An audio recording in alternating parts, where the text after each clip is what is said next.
Я сегодня хотела немножко озвучить для нашего населения Павлодарской области о том, что у нас ежегодно в это время это проводится недельная информационно-профилактическая кампания в период с 12 по 16 мая,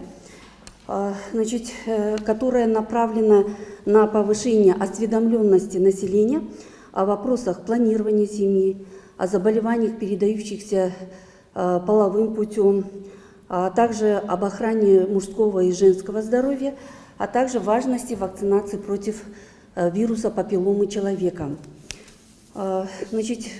Хотелось бы немножко статистики вам преподнести в плане того, что какова ситуация в целом в нашей области. В области у нас проживает 173 198 женщин фертильного возраста, из которых практически 46% они охвачены различными методами контрацепции. Ежегодно вы знаете, что мы проводим скрининги на онкомаркеры, из которых два вида исследования скрининговых осмотров – это на рак молочной железы, рак шейки матки, очень значимые, поэтому ежегодно на эти виды как раз-таки женщины фертильного возраста у нас проходят эти виды исследования. Если говорить о подростковой рождаемости, то в прошлом году, как вы знаете, у нас по области родилось 30 юных беременных в возрасте от 15 до 17 лет. Если сравнить, то в 2023 году их было порядка 61, то есть в 2 раза уменьшение количества родов среди юных беременных рожениц.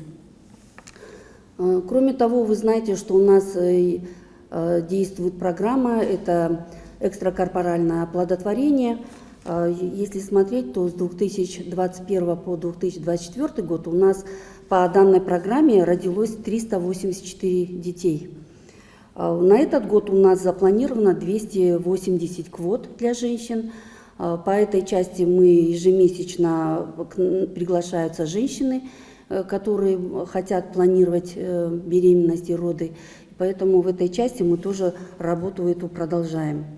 Ну и самым важным на этот период является то, что с прошлого года мы начали проводить вакцинацию против вируса папилломы человека девочек-подростков в возрасте 11 лет, 12 и до 13 лет. Эта работа у нас продолжается.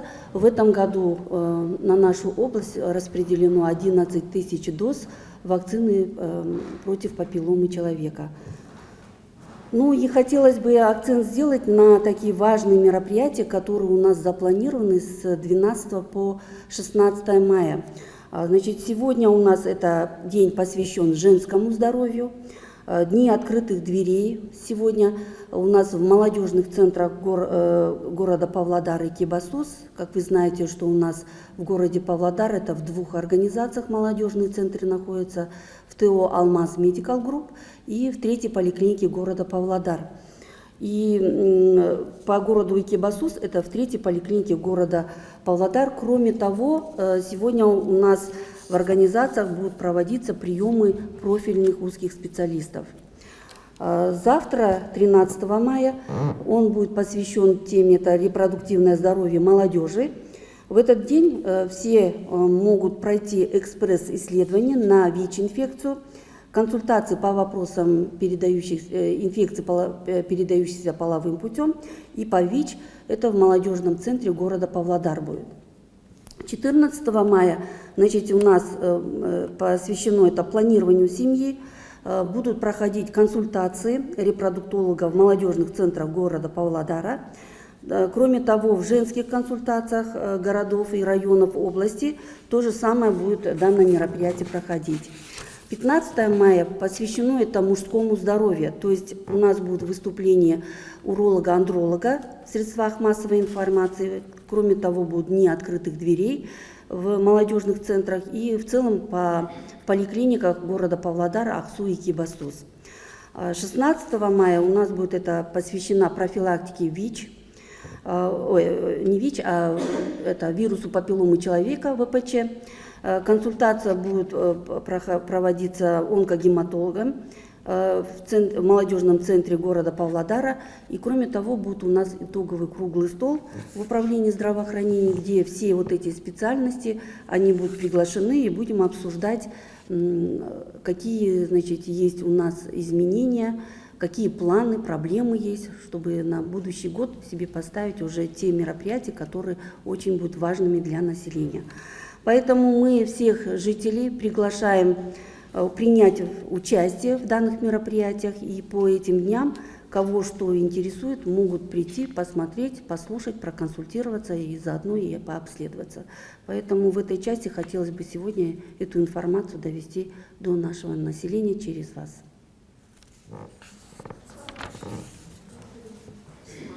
Скажите,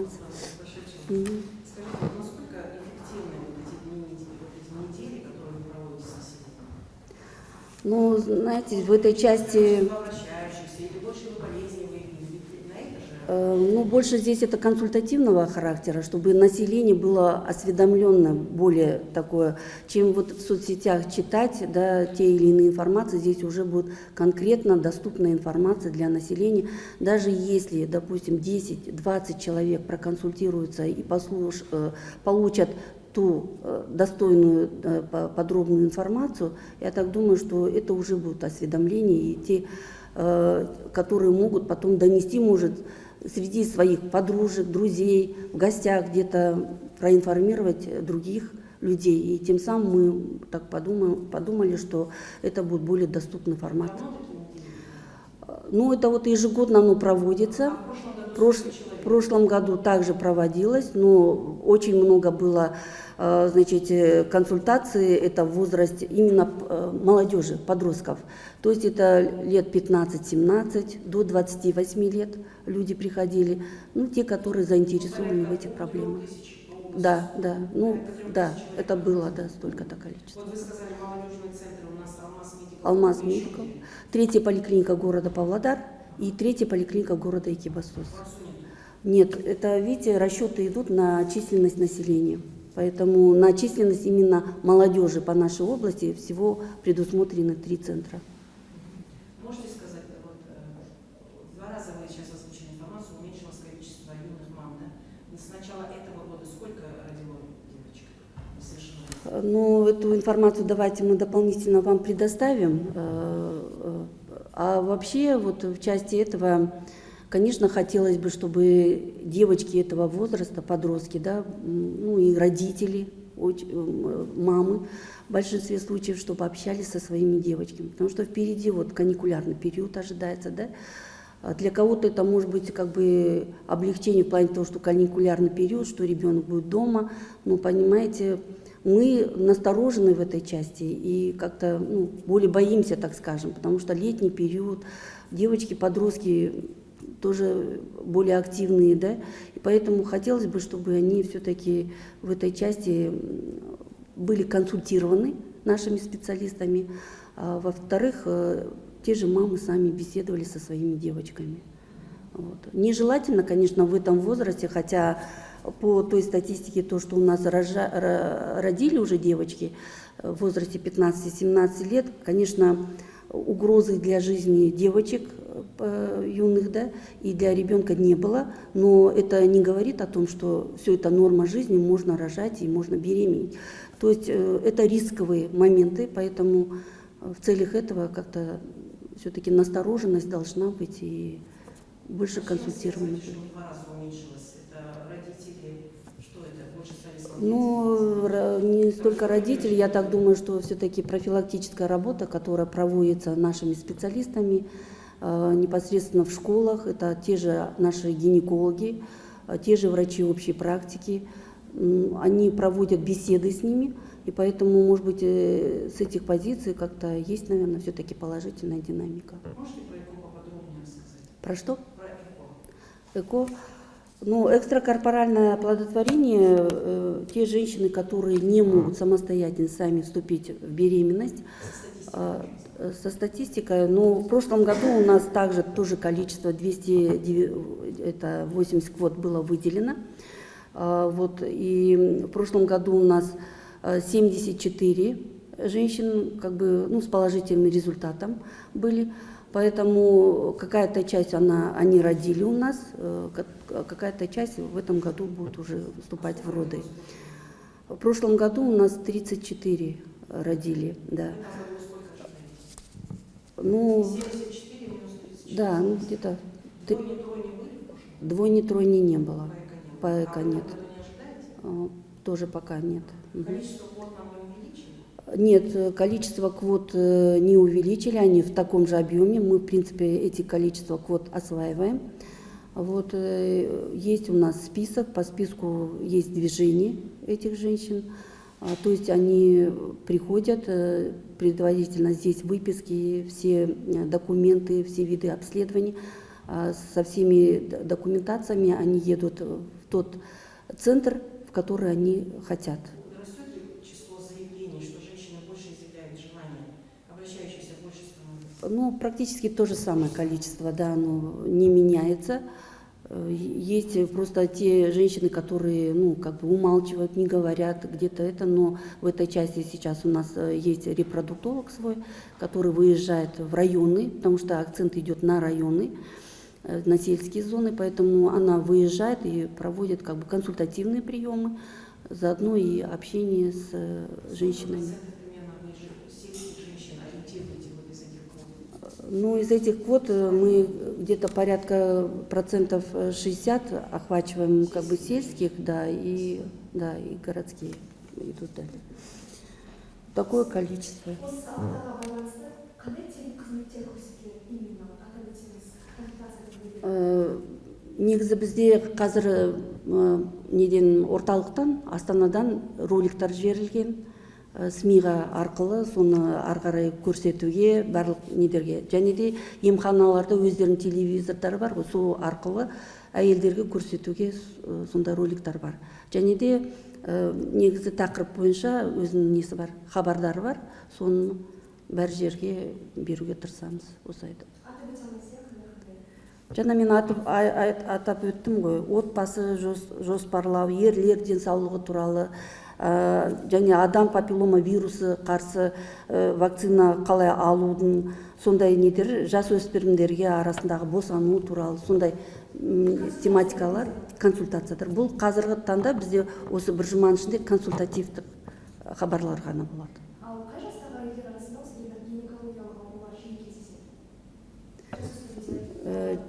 Көбінесе мына 35 жастан ары қарай недер, сол кісілер көбінесе ауруға көп шалдығады, өйткені артериалдық гипертензия, қант ауруы негізі сол уақытта кездеседі. Жасөспірімдерде ол басқа жеңіл недер аурулар болады, а осындай кезде уже нақты аурулар болады. Жаңағы сіз ақпарат айтып кеттіңіз ғой, басында қай жерде болады консультация, осы Иә. орталық бойынша, және де статистиканы қазақ тілінде өтсеңіз. Бізде 12 мен 16 мамыр аралығында Павлодар облысында репродуктивті денсаулық апталығы өтеді. Бұл отбасын жоспарлау, жыныстық жолмен берілетін инфекциялардың алдын алу, және де ерлер мен әйелдердің денсаулығын сақтау, сондай-ақ адам папиллома вирусына қарсы екпенің маңыздылығы туралы халықтың хабарландыру артуға бағытталған ақпараттық профилактикалық науқан беріледі. Негізі бірінші күн, міне бүгінгі 12 мамыр бойы әйел денсаулығы күні.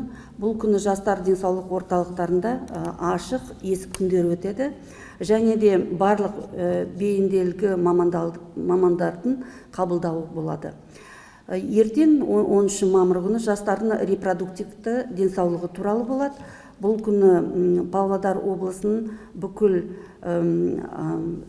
спеццентр арқылы ВИЧ туралы тестілеу өткізіледі, және де кеңес беріледі бұл тақырыбы бойынша. 14 мамыр күні отбасын жоспарлау Павлодар қаласының репродуктолог кеңесі өтеді. Облыс қалаларында және аудандарында әйелдер консультациялар іс-шаралары болады.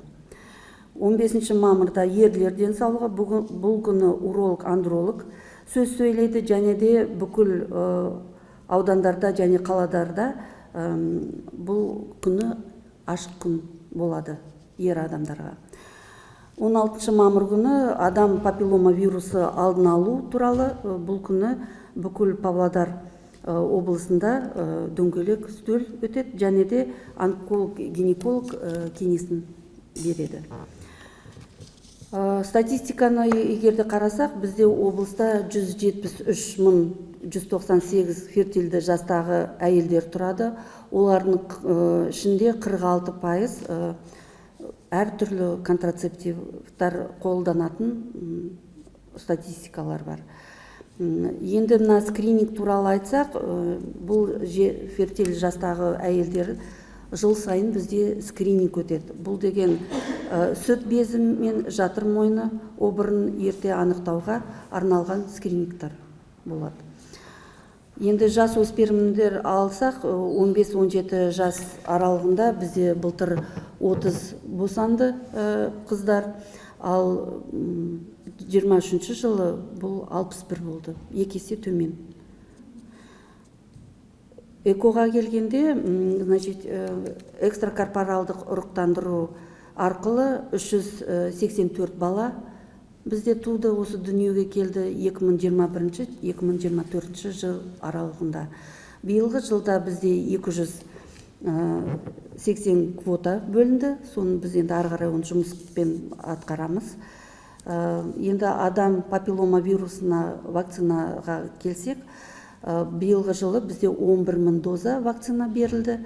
Былтырғы жылдан бастап біз негізі бұл адам папиллома вирусына қарсы 11, 12, 13 жастағы қыздарды енгізу жұмысын атқарып жатырмыз.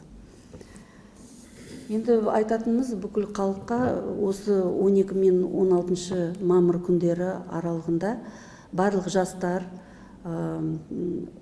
өз құдіретін білдіртіп, осы біздің Павлодар емханаларына және стационардарына барып консультация алған жөн деп есептеймін. Сондықтан біз барлығын шақырамыз. Мысалы, ерлі-зайыптыларға экоға квота неше рет берген? Мысалы, бір ерлі-зайыпты барып, попытка неудачный болды дейік, екінші рет тағы ала алады ма квотаны? Екінші рет ала алады, бірақ алдын ала басқа адамдар тұрады ғой. Солардың очереті келген кезде, сосын солардың очереті басталады. Қайтадан, иә. Бір жылда екі рет алу? Жоқ, олай алмайды. Бір ағрес мүмкіншілік бар.